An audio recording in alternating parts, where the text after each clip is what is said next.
جب کوئی قوم اللہ تعالیٰ پر توکل کر کے ہمت باندھ لیتی ہے تو اللہ تعالیٰ اسے خوف سے آزاد کر دیتے ہیں. توکل کرنے والا ہی تو خوف سے آزاد ہوتا ہے. اس وقت پاکستان کی صورتحال ایسی ہے، پاکستان چاروں طرف سے ایسے ممالک میں گھرا ہوا ہے جہاں کرونا وائرس پہنچ چکا.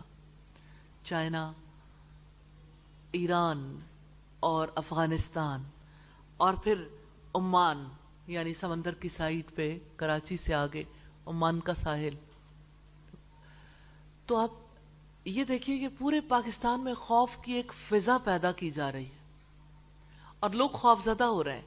اور وہ ماسک جو 80 روپیز کا تھا 480 کا ہو گیا کہ سب لوگوں نے اپنے گھروں میں اپنی ضروریات کی چیزیں جمع کرنی شروع کر دیں، ماسک لے کے رکھنے شروع کر دیے کہ کل ماسک نہیں ملیں گے. خوف بیچتے ہیں، خوف زدہ کرتے ہیں جو رب کی ذات پر یقین نہیں رکھتے. کرونا وائرس نے اس کو پکڑنا ہے نا جو اللہ تعالیٰ کی طرف سے نومینیٹڈ ہو، تو پھر خوف کہے گا. خوف زدہ کیوں ہونا ہے؟ اب دیکھیں اتنے لوگ شاید کرونا وائرس سے ختم نہیں ہوئے جتنے لوگ دہشت سے ختم ہو رہے ہیں. دہشت سے ان کی تکلیف بڑھ رہی ہے. اللہ تعالیٰ بہتر جانتا ہے، لیکن نیشنل اور انٹرنیشنل سطح پر بہت گیمز ہوتی ہیں. چاندی ہو جاتی ہے ایسے دنوں میں ان لوگوں کی جو لوگوں کو خوف دلا کر مخصوص چیزیں خریدوا دیتے ہیں اور مہنگے داموں. ہر ایک کو اس خطرے میں مبتلا کرتے تمہیں جان کا خطرہ ہے، تمہاری جان بچے گی نہیں، بچے گی نہیں. ریلی ایک ہی ٹیکنیک ہے. اللہ تعالیٰ نے بھی یہی کہا اور نبی صلی اللہ علیہ وسلم نے بھی اسی چیز سے خوف دلایا تھا. اتقوا النار، اتقوا النار ولو بشق تمرہ. آگ سے بچ جاؤ اگرچہ کھجور کا ایک ٹکڑا دے کر ہی کیوں نہ بچو. تو انسان کو اس خوف کی ضرورت ہے. تو انسانوں کو اس خوف سے نکال کر ہمیشہ ہمیشہ اس دنیا میں رہنے کے لیے خوف دلایا جا رہا ہے. پکڑے جاؤ گے، پکڑے گئے، پکڑے گئے، پکڑے گئے، آ گیا وائرس، آ گیا. اور سارے لوگ عجیب دہشت میں مبتلا ہیں. اور یہ دہشت اور یہ خوف ظاہر کرتا ہے کہ اپنے رب پر یقین نہیں ہے، اپنے رب پر ایمان نہیں ہے. تو یہ خوف انسان کو چاہیے، لیکن دنیا میں ان چیزوں کا خوف انسان کو کچھ نہیں دیتا